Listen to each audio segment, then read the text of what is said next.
آپ کھڑے ہو جاتے ہیں اور چاہتے ہیں کہ ظالم اور چڑچڑے استاد کو فرفر سبق سنا کر اسے خوش رکھیں۔ فرفر سبق سنانے کی خواہش آپ پر اتنا شدید غلبہ حاصل کر لیتی ہے کہ آپ میں ایک طرح کا ہیجان اور گھبراہٹ پیدا ہو جاتی ہے اور آپ نروس ہو جاتے ہیں۔ آپ کا گلا خشک ہو جاتا ہے اور آپ ہکلانے لگتے ہیں۔ سبق پڑھنا آپ کے لیے مشکل ہو جاتا ہے اور آپ اپنے ہم جماعت ساتھیوں میں خود کو کم تک محسوس کرنے لگتے ہیں۔ استاد آپ کو ڈانٹتا ہے اور آپ کو نالائق اور کن ذہن قرار دیتا ہے۔ آپ کے ساتھی آپ پر ہنستے ہیں۔ آپ سوچتے ہیں کہ آپ کو استاد آپ کو امتحان میں فیل کر دے گا۔ چونکہ آپ کی ساری کائنات گھر و اسکول پر مشتمل ہے، لہٰذا آپ یہ سمجھتے ہیں کہ ساری دنیا آپ کا مذاق اڑا رہی ہے اور آپ اس دنیا کی سب سے حقیر مخلوق ہیں۔ آپ کن ذہن اور نالائق ہیں۔ یہ واقعہ آپ کے ذہن کی گہرائی میں اتر جاتا ہے۔ اگرچہ یہ ایک معمولی واقعہ ہے، لیکن آپ کے ننھے اور معصوم ذہن کے لیے اس واقعے کی اہمیت بہت زیادہ ہے۔ آپ کو یہ واقعہ بہت بڑا اور اہم محسوس ہوتا ہے۔ آپ کم سن ہیں، اس لیے اس واقعے کی حقیقت کا تجزیہ نہیں کر سکتے۔ ذہن اس تلخ داستان کو بھولنا چاہتا ہے، چنانچہ ایسا ہی ہوتا ہے۔ یہ واقعہ آپ کے شعور سے تخت الشعور میں منتقل ہو جاتا ہے۔ بظاہر آپ اس واقعے کو بھول جاتے ہیں، لیکن آپ کے تخت الشعور میں اس کی یاد محفوظ رہتی ہے۔ جب آپ بڑے ہو جاتے ہیں تو ایک روز اچانک آپ کو اپنا استاد دکھائی دیتا ہے۔ آپ کو حیرت ہوتی ہے کہ میں اس شخص سے کیوں خوف محسوس کیا کرتا تھا۔ اب آپ جوان ہو چکے ہیں۔ آپ کا پرانا استاد اب آپ کے لیے ایک عام شخص ہے جو آپ کو نہ تو ذلیل کر سکتا ہے اور نہ ہی کوئی نقصان پہنچا سکتا ہے، لیکن استاد کا وہ سلوک جو اس نے بچپن میں آپ کے ساتھ کیا تھا یقیناً آپ کو نقصان پہنچا سکتا ہے، کیونکہ اس سلوک کی یاد آپ کے تخت الشعور میں محفوظ ہے، اگرچہ آپ کو اصل واقعہ بالکل یاد نہیں۔ یاد رکھیے کہ آپ کا تخت الشعور دلائل کو نہیں سمجھتا۔ تخت الشعور کی کارروائی عقل کے تقاضوں کے مطابق نہیں ہوتی۔ آپ کے تخت الشعور میں آپ کا پرانا استاد ایک علامت کی شکل میں موجود ہے۔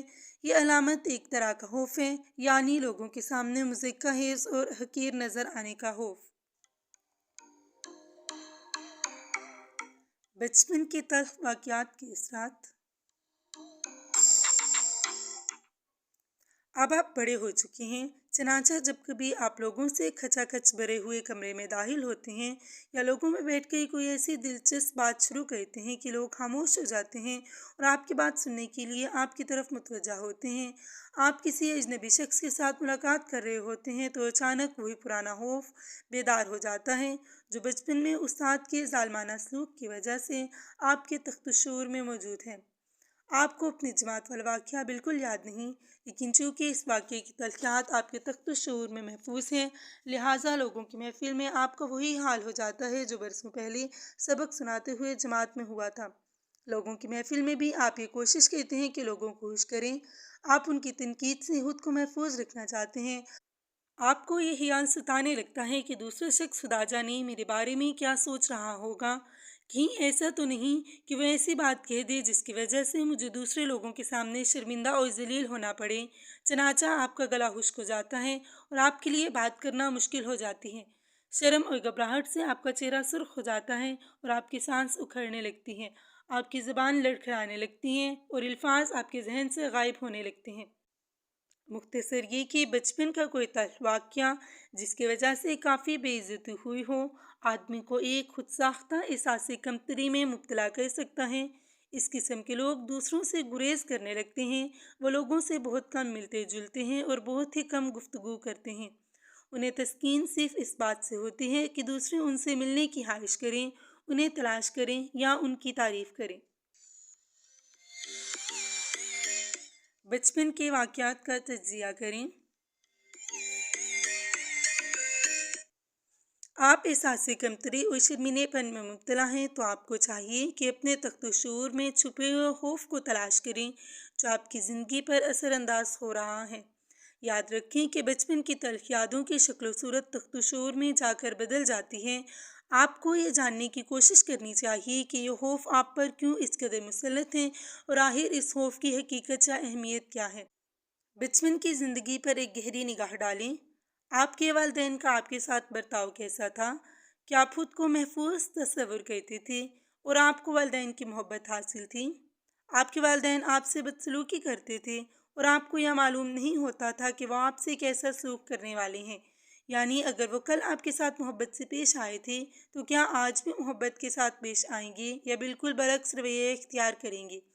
یعنی اگر کل پیار سے پیش آئے تھے تو کیا آج مار پٹائی کریں گے اور گالیاں دیں گے؟ کیا آپ کے والدین گرگٹ کی طرح رنگ بدلتے رہتے ہیں، یعنی کبھی مہربان ہوتے ہیں اور کبھی انتہائی ظالم؟ آپ کی اسکول کی زندگی بھی بڑی اہمیت رکھتی ہے۔ کیا آپ اسکول کی زندگی سے خوش تھے؟ اگر خوش نہیں تھے تو اس کی کیا وجہ تھی؟ کیا آپ اپنے اساتذہ کو پسند کرتے تھے؟ کیا آپ کسی خاص استاد کو پسند کرتے تھے اور اس پسندیدگی کی وجہ کیا تھی؟ یہ سوال بہت اہم ہے، کیونکہ جس خوبی کی بنا پر آپ کسی ایک استاد کو پسند کرتے تھے وہ آپ کے تخت الشعور میں چھپے ہوئے خوف کو تلاش کرنے میں کافی رہنمائی کر سکتی ہے۔ مثلاً اگر آپ کسی ایسے استاد کو پسند کرتے تھے جو بڑا مہربان اور شفیق تھا تو اس کا مطلب یہ ہوگا کہ آپ کو بچپن میں محبت اور شفقت کی ضرورت تھی۔ آپ کو بچپن میں اپنے گھر والوں سے اور دوسرے لوگوں سے محبت اور شفقت کیوں نہیں ملی؟ آپ کو بچپن کی صرف خوشگوار باتیں یاد ہوں گی، کیونکہ آپ کا شعور صرف خوشگوار باتوں کو یاد رکھتا ہے، تمام ناخوشگوار باتیں بھول جاتی ہیں، کیونکہ یہ اپنی شکل بدل کر تخت الشعور کو اپنا مسکن بنا لیتی ہیں۔ آپ ناخوشگوار واقعات کو یاد کرنے کی کوشش کریں، ان میں رابطہ تلاش کریں، ان کا تجزیہ کریں اور یہ دیکھیں کہ ان ناخوشگوار واقعات نے آپ کی شخصیت پر کیا برے اثرات ڈالے ہیں۔ آپ ایک کاغذ لے کر اس پر اپنے بچپن کے حالات تحریر کریں۔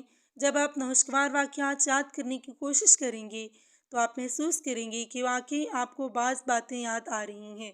آپ کو حیرت ہوگی کیونکہ آپ کو کئی بھولی ہوئی باتیں یاد آئیں گی۔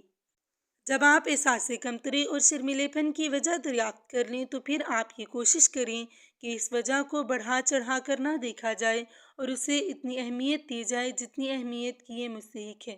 اس کے ساتھ ساتھ اپنی صلاحیتوں اور خامیوں کا بھی تجزیہ کریں اور اس بات کا جائزہ لیں کہ آپ میں کیا خوبیاں ہیں اور کیا خامیاں ہیں۔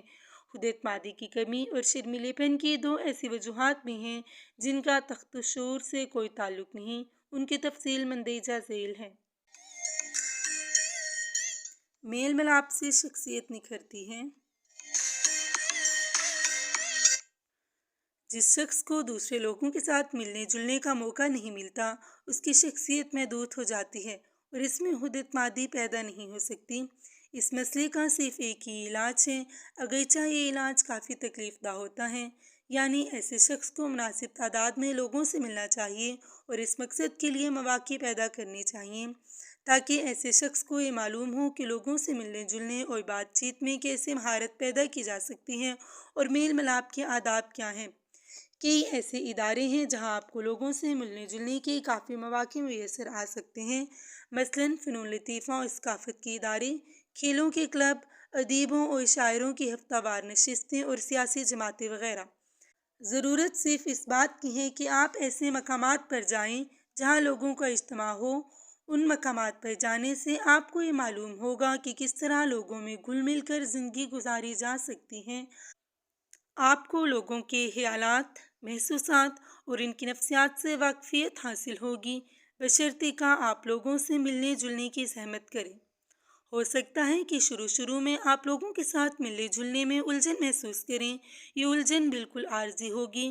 اگر آپ نے لوگوں کے ساتھ ملنے جلنے کا سلسلہ جاری رکھا تو آہستہ آہستہ یہ الجھن خود بخود دور ہو جائے گی۔